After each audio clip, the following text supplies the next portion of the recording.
네,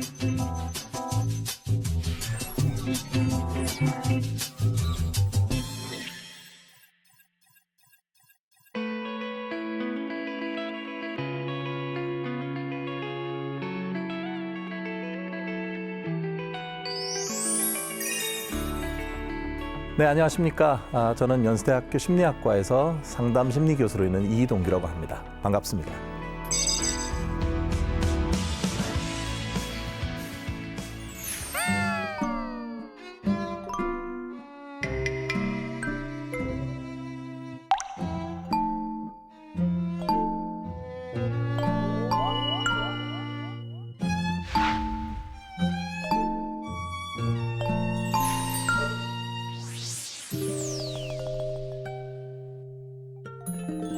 재미없는 자료를 읽었습니다. 통계 수치도 많고 이해하기 어렵죠. 근데 그 자료를 바탕으로 그럴듯한 보고서를 쓰라고 하는데 자료 읽는데 이미 지쳤어요. 그럼 이렇게 생각하게 되죠. 한 10분만 쉬자. 그 사이에 휴대폰을 봅니다. 이 순간에 뭔가 긍정회로가 작동하죠. 지난번에 요 비슷한 거 보고서 쓸 때 그때 한 5시간이면 끝났던 그 좋은 기억을 떠올립니다. 마감도 내일이고 한 5시간 하면 되는데 시간도 충분하고 이미 자료는 원래 읽어뒀지. 그러니까 어떻게 생각합니까? 좀 쉬었다가 내일부터 할까? 이런 생각이 들죠. 사실 적당히 낙관적인 사람은 익숙지 않은 일이지만 잘할 수 있어. 이렇게 생각하고 자신을 믿고 도전하게 됩니다. 그런데 이 낙관의 정도가 너무 지나치게 되면 나는 남들과 달라. 나는 특별하게 노력을 많이 안 해도 어떻게든 해낼 것 같은 비현실적인 생각에 빠지는 그런 오류를 범하게 됩니다. 이런 근거 없는 믿음이 세상을 살아가는데 도움이 되는 정도보다 지나쳐서 계속해서 일의 규모 자체를 과소평가하고 자기 능력은 과신을 한다면 비현실적인 낙관주의 유형에 해당합니다. 나는 아니라고 생각하십니까? 놀라운 설문 결과를 말씀드리겠습니다. 한국의 직장인 2명 중 1명 이상이 자신은 일을 능숙하게 잘한다고 생각한다고 합니다. 그 이유로 전체 중 66.3%가 업무 처리 능력이 뛰어나기 때문이라고 응답했죠. 기업에서 우수 사원을 약 20% 남짓으로 추산하는 것과는 상당히 대조적인 결과입니다. 기업의 임원들도 예외는 아닙니다. 기업 임원들은 90% 이상이 자신이 성과를 평균 이상이라고 생각을 하고 있고요. 하나같이 나는 능력이 있고 열심히 일한다고 믿고 있는 겁니다. 낙관성 자체는 사실 건강한 겁니다. 다만 자기와 관련된 일을 할 때 너무 근거가 없이 너무 지나치게 낙관적인 결과를 예상하는 것을 심리학에서는 소망사고라고 합니다. 이 소망사고가 꾸물거리도록 유도하는 문제의 원인이 됩니다. 이 정도는 미뤄도 되잖아? 이렇게 꾸물거리는 일 자체 허용 범위를 좀 더 넓게 만드는 문제가 있습니다. 정말 안 하면 큰일 나겠다는 위기감이 들면은 사람이 일을 하게 되는데 막상 마지막에 몰려서야 이런 위기감이 드는 거죠. 그제서야 일을 시작합니다. 하지만 일의 마감 시간에 몰렸다고 해서 막판 스퍼트로 24시간 집중력을 발휘하는 것은 거의 불가능합니다. 건강한 성인의 주의 집중에 관한 연구 결과를 보면은 하루 중에서 최고 수준의 집중력을 발휘할 수 있는 시간은 평균 60분밖에 안 됩니다. 그 이상 초과하게 되면 집중력이 흐트러지게 되고 그러면 좀 피곤하니까 좀 잠시 쉬자 또는 낮잠을 자거나 이렇게 자기 나름대로는 좀 환기하는 시간 자체를 필요로 하게 됩니다. 따라서 현실적인 그 제약성을 잘 깨닫고 자기 스스로 현실 감각을 키우는 것이 특히 비현실적인 낙관주의를 가진 사람한테는 꼭 필요한 부분입니다. 그렇다면 비현실적인 낙관주의자들이 이런 미루는 습관을 바꾸기 위해서는 어떻게 하면 좋을까요? 우선 그 첫 번째 단추는 할 일을 딱 받게 됐을 때 이걸 옆으로 제끼지 말고 그 즉시 한번 가볍게 들춰보세요.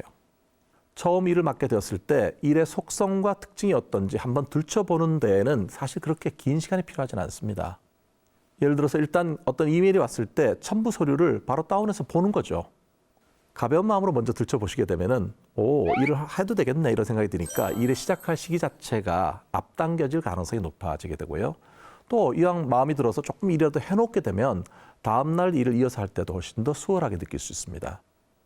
비현실적인 낙관주의 성향이 있는 후배 직원과 일을 할 때 상사분들에게 드리는 팁입니다. 이때 그 직원에게 물어보세요.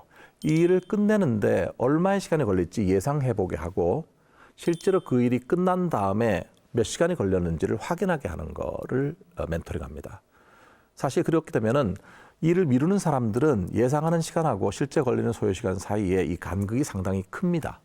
실제 왜 이렇게 차이가 난 거지? 그 사이에 어떤 일이 일어나는지, 어떤 딴 일을 했는지, 또 어떤 생각, 어떤 감정이 많이 빠져 있었는지 이런 거를 리뷰를 하게 하는 겁니다.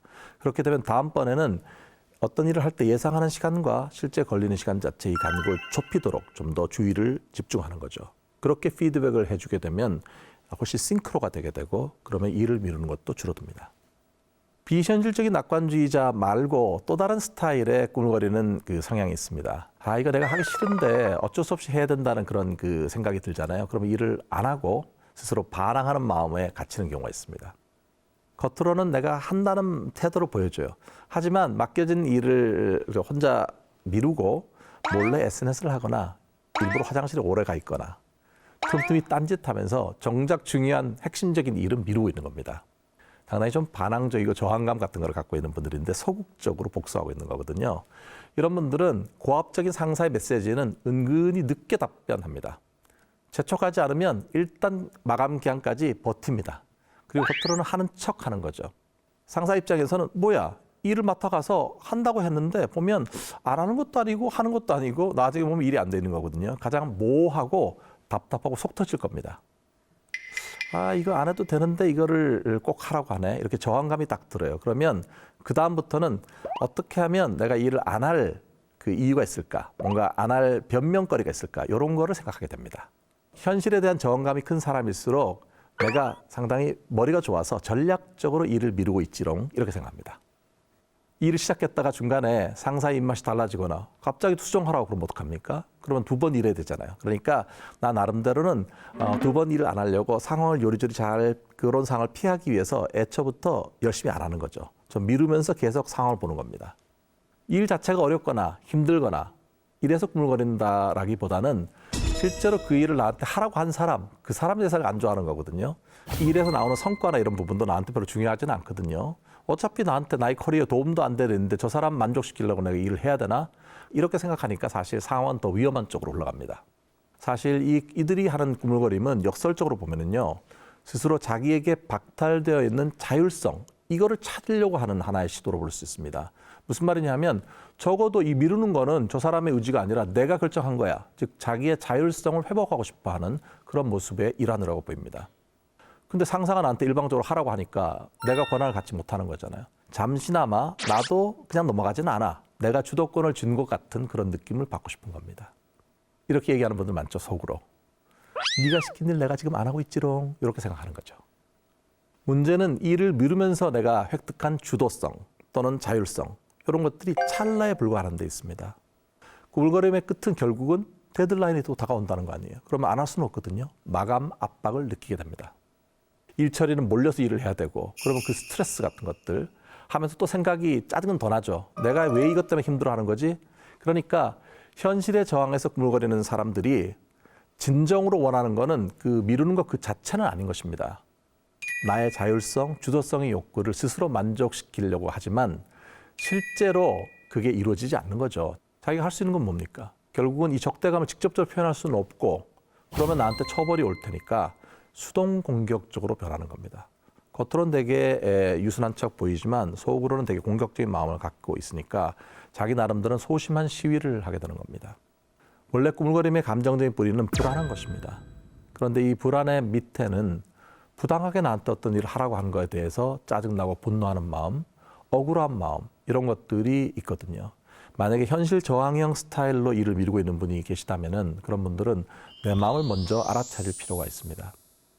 자기가 잘 모른 채로 억압하고 있는 그런 감정은 이 부풀어 오른 풍선처럼 어느 순간이 넘어가게 되면 터지게 됩니다. 그렇게 되면 상사에게 갑자기 화를 내게 되거나 뭔가 자기도 왜 이런 말을 했지 싶을 정도로 폭주하게 되는 경우가 생기거든요. 그래서 풍선 자체를 한꺼번에 바람을 다 뺄 수는 없어요. 부정적인 감정이 생겼을 때 자기를 좀 더 이렇게 마음을 편안하게 하는 그런 방법들을 고안할 필요가 있습니다. 자기마다 분명히 효과적인 방법이 있어요. 그래서 어떤 분들은 특히 음악을 듣거나 또 어떤 분들은 또 실제 아침이나 저녁 같은데 수영을 하게 되면서 자기 마음을 좀 이렇게 낮추는 거를 할 수 있고요. 자기마다 분명히 효과적인 방법이 있어요. 그래서 풍선, 특히 짜증나고 부정적인 감정이 들었을 때 이 풍선에 바람을 빼는 방법을 생각해 보는 게 중요합니다.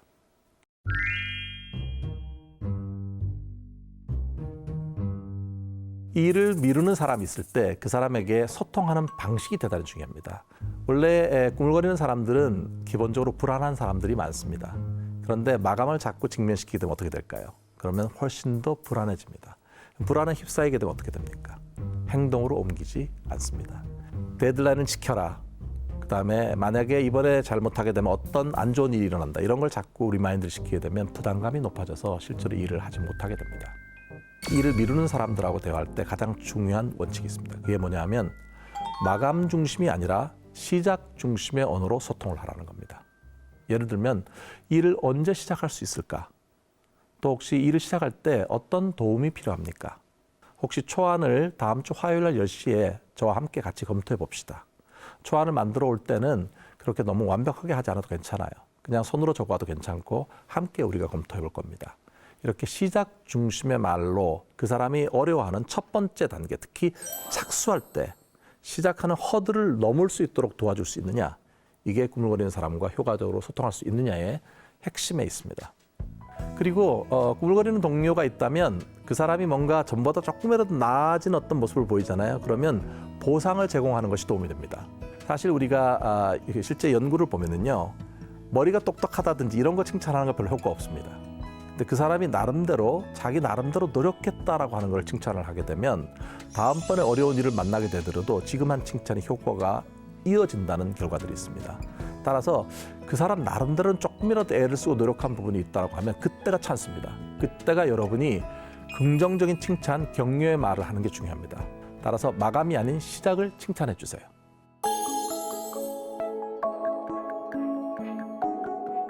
오늘의 한 줄 리뷰는 꾸물거리는 동료를 대할 때는 시작 중심으로 소통하라로 하겠습니다.